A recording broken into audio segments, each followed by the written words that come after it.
SSF Productions. Welcome to another episode of Shaw Sports and Faith. Today is a sports-based topic, and what I am talking about today is wasted potential, how the Hawks fail their stars. Wasted potential, how the Hawks fail their superstars. When we think about NBA basketball legends, we think about Bill Russell, Wilt Chamberlain, Kareem Abdul-Jabbar, Magic Johnson, Larry Bird, Isaiah Thomas, Michael Jordan, Kobe Bryant, LeBron James, Stephen Curry, and Kevin Durant. Now, what do they all have in common? They have a championship ring or rings. They were and are all super talented. They all had or have a gift from God, and that gift is to hoop. They aren't the only superstars to play in the NBA or who are playing in the NBA. It is some guys who are just as good as them, but don't have or didn't have the talent around them to win. A superstar can't win it all by themselves alone. They can have a major impact on winning, but they need talent around them. The Celtics has always surrounded their star players with talent. That's why they have all these rings. You can say the same thing about the Los Angeles Lakers organization. The Lakers, for some reason or another, always seem to get the superstars on their team. That's probably why they're the most popular team in the NBA. The Atlanta Hawks, in my eyes, have failed their superstars. They have had several. To name a few, let's go with Pete Maravich, Bob Pettit, Joe Johnson, Dominique Wilkins, and now Trae Young. I will focus on Dominique Wilkins and Trae Young. Dominique Wilkins was on the level of Michael Jordan. Now, he wasn't as good as Michael Jordan, but he was up there around his level. Neek was electrifying to watch. His first step was extremely quick.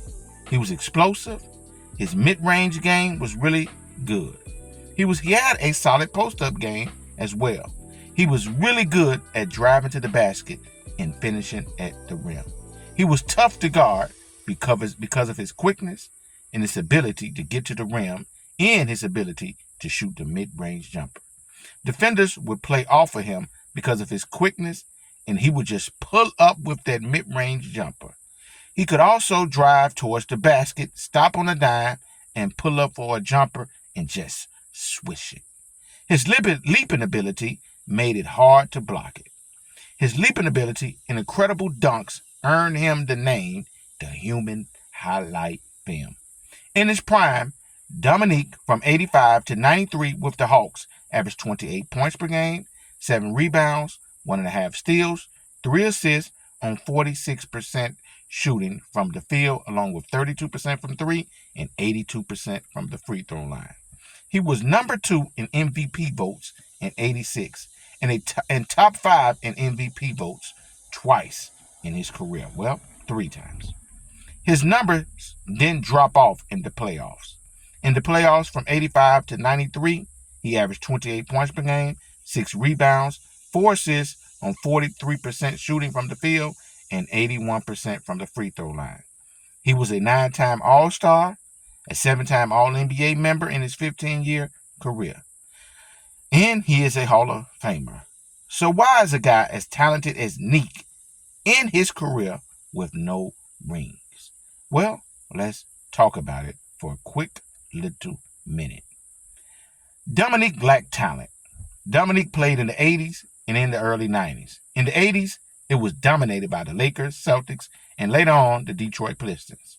The Lakers had Magic Johnson, Kareem Abdul-Jabbar, and James Worthy. All of those guys are in the Hall of Fame.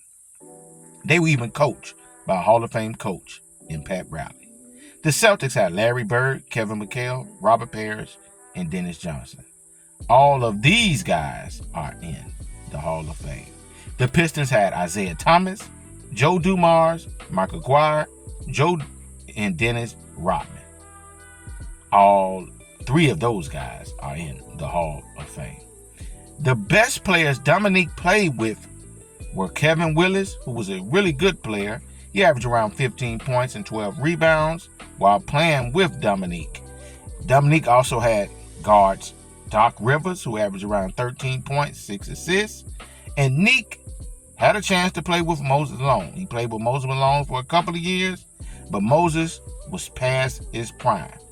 He was still able to average 20 points per game and 10 rebounds. All of those guys that he played with wasn't good enough to beat the Celtics, the Pistons, and I forgot to mention those good Milwaukee Bucks teams in the 80s. Moses is a Hall of Famer, but he was past his prime by then. Doc Rivers was a good player. He wasn't great. Kevin Willis was a really good player, but he wasn't great. He wasn't on the level of the players that the Lakers, the Celtics, the Bucks, and the Pistons had.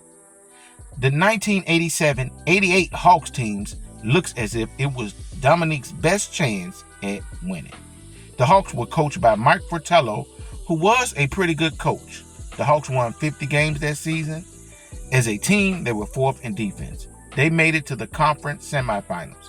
They lost to the Celtics in a 7-game thriller with a scoring battle between Dominique and Larry Bird.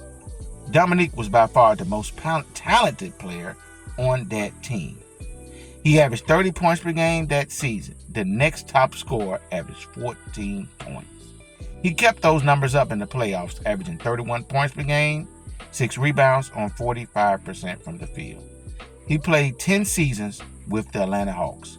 He never made it past the conference semifinals.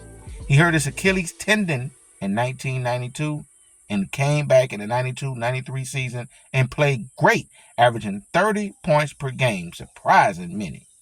The next season, the Hawks traded him in a shocking deal in 1994 for Danny Manning to the Clippers. Dominique Wilkins was 34 years old, and although he played well after tearing his Achilles, he was considered old for basketball.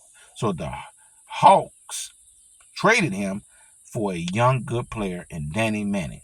Danny Manning was not on Dominique's level, but at the time, the Hawks were hoping Danny would turn into a superstar. He never did.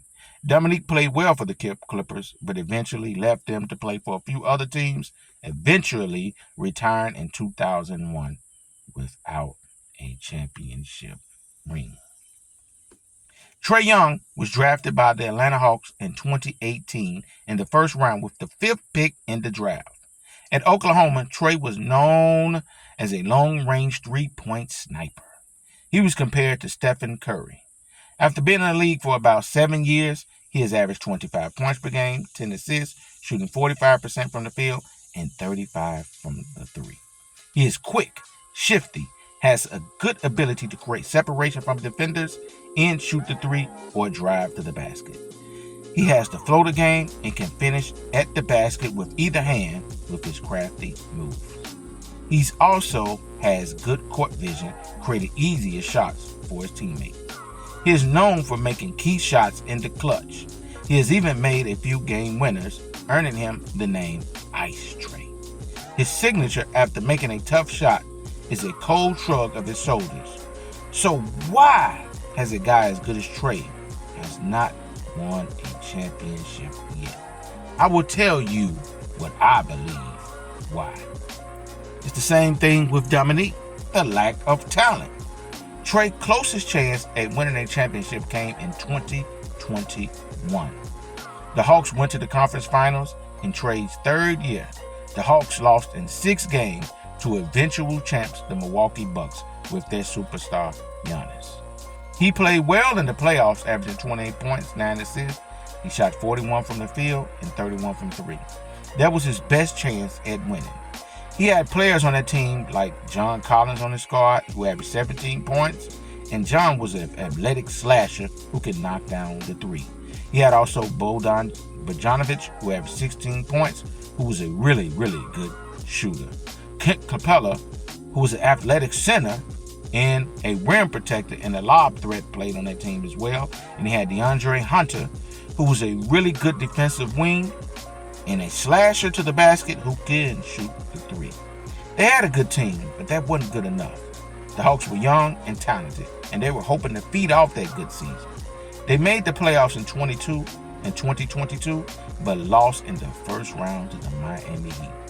The Hawks added DeJounte Murray to help their chances at winning, and Murray played well, but it wasn't good enough to get past that talented Celtics team, which they lost in the first round.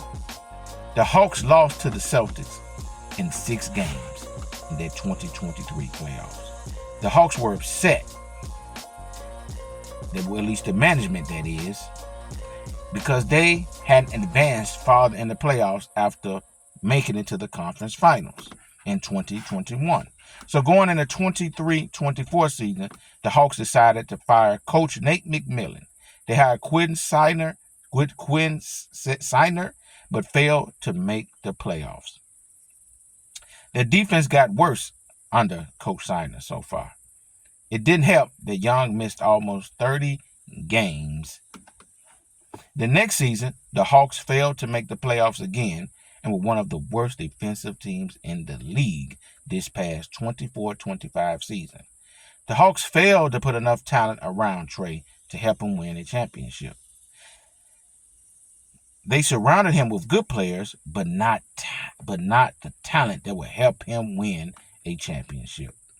Steph had Clay, he got Draymond, he had Andrew Wiggins, and he had one of the best players of all time in Kevin Durant. LeBron James had too many stars to name that played with him. Jason has Jaylen Brown and Derrick White, and he's also had Kristaps Porzingis as well as Drew Holiday, which he won a championship with. Shea, who has just won a championship with the Oklahoma City Thunder, has Jalen Williams and Chet Holmgren. Trae, best player that he's played with was DeJounte Murray, a really good player, but not enough to move the needle towards a championship. The Hawks just picked up Kristaps Porzingis this offseason, a stretch 5 who can really shoot the 3 and is a good rim protector. He is some help for Trae, but to me, he is not enough to get Atlanta a championship. Would the Hawks waste Trae star talent like they did Dominique's in terms of him winning a championship? Trae is young, so I know he hopes the general manager will do a good enough job to surround him with the talent he needs to compete for a ring. Atlanta is known for wasting stars' potential. Time will tell. Like, share, and subscribe, and tell me what you guys think in the comment section. As I always like to end the video by saying, peace and